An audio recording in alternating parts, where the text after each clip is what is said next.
Welcome to the SEO.co Search Engine Optimization Podcast. Digital marketing essentials and next-level tactics. From off-site and on-site optimization to persuasive selling and everything in between. You'll learn actionable tips on what it takes to outright and outrank your competition.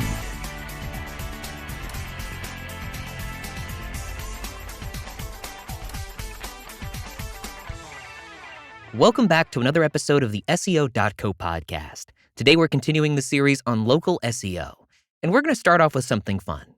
5 great citation tools for local SEO. It's almost impossible to find every local directory on the web, and even more difficult to try and manage all those changes alone. Fortunately, there are a variety of tools available on the web that can help you not only track down where and how your business is listed, but also help you correct any potential errors. These 5 tools are some of the best that we've found. Number 1, Yext. Yext has exploded in popularity since the Pigeon update in 2014 completely overhauled the way Google handled local searches. For free, you can enter your business name and phone number, and Yext will generate a report of all the places your business is listed on the web. This hits up major platforms like Yelp and TripAdvisor, but also scours for those hard-to-detect nooks and crannies of the web. If you want them to fix the errors in your listings, you'll have to sign up for a monthly service that's billed annually, which you may or may not want to do depending on the size of your business and the budget you have allocated to local search. But the reporting tool is incredibly useful regardless. Number 2, Whitespark.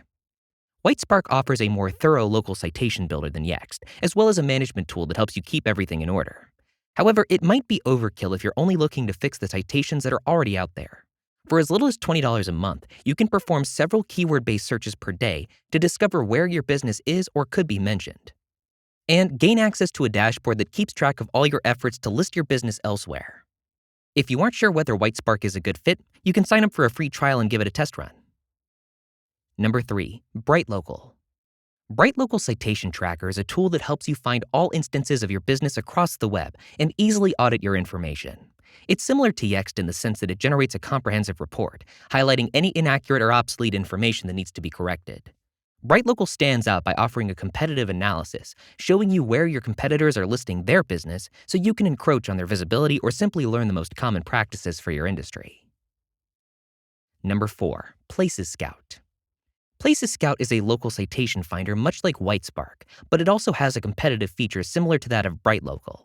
It also gives you a consolidated dashboard where you can manage and post online reviews, further improving your local SEO. It's a comprehensive resource, but it's also a bit on the pricey side, so if you're a new business, you might want to consider a more inexpensive option to get things started. Next up, let's talk about how and where to share your content for local SEO. By now, you probably know what it takes to write great content, but do you know how to write locally focused content? Do you know the best places to syndicate and share that local content? Knowing these tidbits can mean the difference between your campaign taking off or fizzling out. For the most part, the content that works best for local SEO is the same type of content that would work for national SEO campaigns. There are just 2 distinguishing factors that will require you to update your approach. You'll need to take extra care to make sure your content is shareable, and you'll have to make it specific to your region. The best local content will include your city, neighborhood, or region in the title, as well as the body of your article. Whichever local keywords you choose to use, stay consistent with them from article to article. Also, some kind of local relevance. Stuffing a local phrase into your articles isn't going to work. Instead, focus on articles that are important to your community, such as those related to an upcoming event. Next up, remember that written material is fine, but use occasional multiple mediums. Experiment with images and videos to share. And lastly, make sure to include links back to your website. Otherwise, you won't be able to pass domain authority to your site.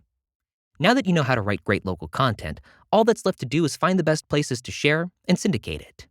Your first stop is the easiest, and you've probably already thought of it. Share your content on your brand's social media pages. This is especially useful for time-sensitive content, such as posting an article the day before you plan on attending a local event. Sharing this type of content on your page regularly will help your followers understand how dedicated you are to your region and strengthen the connection between your brand and your locale. It's also a great medium to inspire further social sharing. Followers belonging to your same region will be far more likely to share your material to their followers and increase the reach of your local content. Local social groups are pages or groups on social media platforms dedicated to various happenings and events going on in a particular area. For example, your neighborhood might have a community page on Facebook or a group on LinkedIn. Do some research to ferret out these groups and consider using them as a platform for your local material. Keep in mind that only individual profiles will be able to share content with the group, so choose a representative from your team to follow through.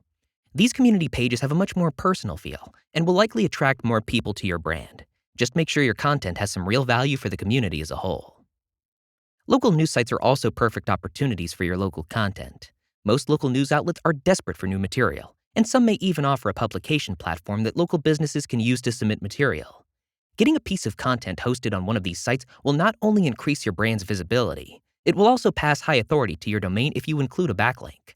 Even better, since the site is local, it will increase the relevance of your brand to the community in the eyes of search engines. Also, there is no shortage of community groups and forums online, but you might have a difficult time finding them. A quick search should turn up a handful of results to get you started, but don't be afraid to ask around the community to find some deeper, less obvious results. Posting your content here is an open invitation for more traffic, and like with local news sites, the links and authority you get from these will do wonders for increasing your brand's association with your local area. You can even post comments and get involved in discussions to increase engagement with your material. If your local content is newsworthy, which is always a plus, you can also consider submitting it as a formal press release. This might cost a bit of extra money, but you'll get your content the chance to be published on practically every local news outlet and a handful of national ones. Getting published on a national channel will give you tons of authority, and your region will get significant attention because of it. If your content generally isn't newsworthy, consider going out of your way to find more newsworthy material for your regular press releases. As with the traditional SEO campaign, the success of your local SEO strategy will largely depend on your consistency. You're going to have to produce content on a regular and frequent basis. You will see that content to similar yet diversified channels to see results. The more dedicated you remain to your core strategy, the greater reputation you're going to build. That's all we've got for this episode on local SEO. Join us next time as we continue the series on local SEO on how working with competitors can help local SEO. Thanks again for joining us on the SEO.co podcast, and we'll see you in the next episode. Thank you for joining us on the SEO.co podcast. We appreciate your time. Be sure to rate, review, and subscribe to the show, and visit SEO.co for more resources based on today's topic, as well as access to more podcast episodes to help you improve your site's long-term SEO success.